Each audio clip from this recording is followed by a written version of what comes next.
40 years ago, during 1971, there was a 12-block area of downtown Colorado Springs where the streets were changed from two-way traffic to one-way.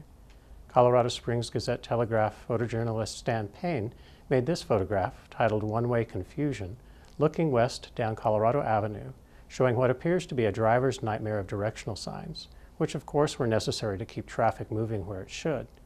Payne was able to exaggerate the chaotic scene by using a 300mm telephoto lens that visually compacts distance so that it looks like everything is very close together. When it appeared in the November 14th newspaper, the cars in the foreground were cropped out so that only the 30 arrow signs were visible among the business signs along the street. The cropping may have been done by the newspaper's editor, but it is a tool that photographers can use to eliminate elements in a photograph that may distract from the primary subject of an image. And in some cases, cropping can dramatically change how a photograph is interpreted by the viewer, framing just what the photographer wants you to see, or eliminating what he or she doesn't want you to see. Looking at the uncropped photograph, you can see that Payne had to be in the middle of the street and of the traffic to get the desired shot. I like the photograph with the cars in the foreground, and if you look closely, you can see there were arrows painted on the pavement too. Payne would have been standing east of Nevada Avenue, where the black pickup is traveling north in the photograph. The big building on the right is Kaufman's department store, now the U.S. Olympic Committee headquarters, just one block north of the Pioneers Museum.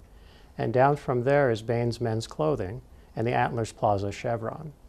Across the street is the office for the Colorado Springs Sun newspaper, the Gazette's competition, and Dietz Flower Shop.